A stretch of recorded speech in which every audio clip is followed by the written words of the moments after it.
Magandang gabi mga kapamilya. Ako po si Corina at narito na naman tayo sa isang episode ng Rated K kung saan tayo ay laging naghahanap ng mga kwento na nagbibigay kulay sa ating buhay. Ngayong araw, tara't samahan nyo kami sa pagtalakay sa isang napapanahong paksa, ang popular culture bilang lifestyle. Alam nyo ba, mga kapamilya, ang ating popular culture ay hindi lang simpleng aspeto ng ating buhay. Ito ay tunay na tumatagos sa ating mga tradisyon, paniniwala at sa mga bagay na may malalim na kahulugan. Ang popular culture ay isang malaking bahagi ng ating lipunan, no? Ito ay nagbibigay kulay at identidad sa mga tao. Hindi lang basta entertainment ang popular culture. Ito rin ay nagdudulot ng mga pagbabago at pag-unlad sa ating mga pamumuhay, pananaw sa buhay, mula sa simpleng desisyon hanggang sa mas malalim na pag-unawa sa ating sarili at sa lipunan. At hindi rin dapat natin kalimutan na ang popular culture ay patuloy na nag-evolve kasabay ng pagbabago ng panahon at ng teknolohiya. Mga kapamilya, sa mga pahayag ng ating eksperto, mas lalo natin maintindihan kung gaano kabisa ang impluensya ng popular culture sa ating lipunan. Patuloy tayo sa pagtalakay sa mahalagang aspeto ng ating popular culture bilang lifestyle. Una sa ating listahan, basketball. Alam niyo ba ang basketball ay hindi lang isang laro dito sa Pilipinas? Ito ay naging isang bahagi na ng ating kultura at identidad. Sa basketball, hindi lamang ito laro, kundi paraan din ito ng pagpapakita ng ating determinasyon at pagkakaisa. Sa kabila ng mga hamon at pagdududa, patuloy pa rin tayong lumalaban at nagiging boses ng ating bansa sa larangan ng sports. Ayon nga kay Bartolome, ang basketball ay para ring isang relihiyon. Ito'y nakatatak sa bawat bahagi ng pamumuhay mula sa usapin ng kalusugan hanggang sa pagpapalakas ng ating pambansang pagkakakilanlan. Makikita natin ito sa mga patalastas, sa ating mga damit, at kahit sa mga pamana ng ating mga paboritong manlalaro. Dumako naman tayo sa video kayo. Isa itong paboritong libangan ng mga Filipino. At hindi lang ito entertainment, kundi paraan rin upang magpalipas ng stress. Ang videoke ay hindi lamang libangan. Ito ay isa ring paglalakbay sa iba't ibang karanasan at emosyon. Sa bawat kanta, nagkakaroon tayo ng pagkakataon na ipakita at magpalipad ng imahinasyon. Subalit, sa likod ng mga paboritong kanta at masayang kantahan, may mga issue rin nakaakibat ang videoke. Katulad na lamang ito ng pagiging dominante ng mga English songs at pagtanggap ng ilan sa Bisaya songs bilang baduy o bakya. Ang videoke ay nagpapakita ng mga standard na pamantayan at kung paano ito nakakaapekto sa ating kultura at pamumuhay. Ito ay isang halimbawa ng pseudo-individualization kung saan sinusunod natin ang mga trend at pamantayan na makikita natin sa media at sa lipunan. At hindi rin natin dapat kalimutan ang beauty pageants. Dito nakikita natin kung paano ang ating panlabas na anyo ay naging bahagi ng ating kultura.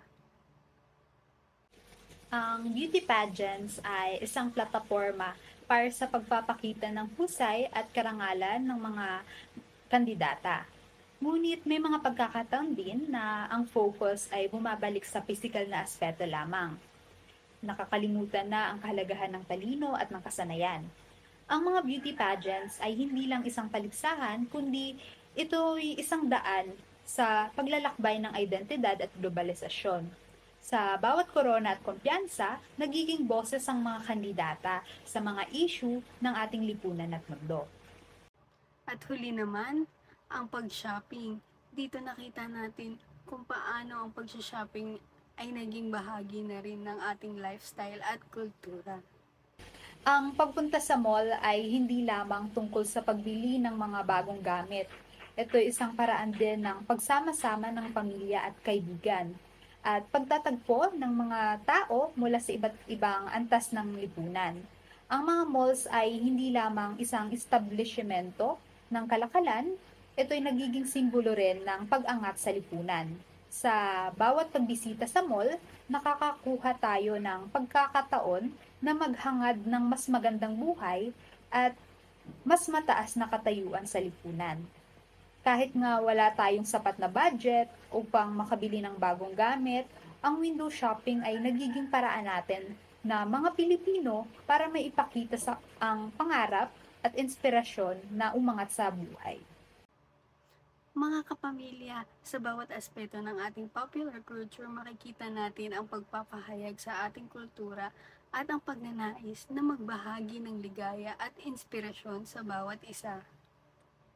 Ang contemporary culture ay masasabing salamin ng ating lipunan. Ito ay binubuo ng movies, television, songs, and novels na nagbibigay kulay sa ating pang-araw-araw na pamumuhay.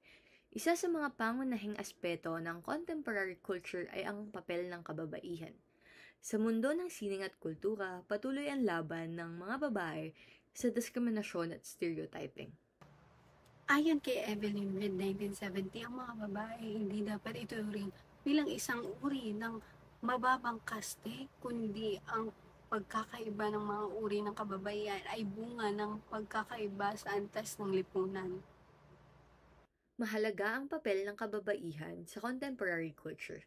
Dapat din natin itong suportahan at palakasin upang magkaroon ng patas na pagtingin at oportunidad sa lahat ng larangan. Ngunit sa kabilang banda ng mga pagbabago, hindi pa rin mawawala ang stereotyping sa lipunan. Marami pa rin naniniwala sa mga maling paniniwala tungkol sa kasarian.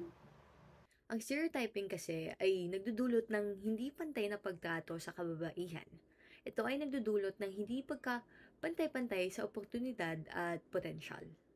Sa pananaw ng mga Marxist kasi, ang popular entertainment ay bunga ng produksyon ng kapitalismo, kaya ito ay hindi lamang hamon sa gender representation kundi pati na rin sa class struggle.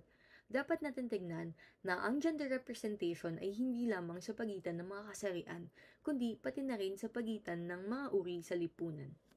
Ang mga theory sa psychoanalysis ay naglilipat ng prioridad sa cultural research mula sa production patungo sa consumption. Ipinapakita nito na ang pagtanggap sa femininity sa kasalukuyang lipunan ay tinuturing na passive at limitado. Sa ating pag-uusapan, ibinahagi ng ilang kababaihan ang kanilang mga karanasan sa mga stereotype sa kanilang mga trabaho. Sa hindi kaalaman ng lahat, ang media ay isa sa pinakamalaking ambag kung bakit may gender stereotyping tungkol sa pamumuhay ng kababaihan. Ang symbolically annihilated of woman na sinasabi ni Tuchman ito ay pagsasawalang bahala sa mga hilig at kagustuhan ng mga kababaihan sa kanilang pamumuhay batay sa pinapakita sa media at sa kultura natin. Ito ay pinapakita rin sa paraan kung ano ang dapat na gawin ng mga kababaihan at sa mga hindi.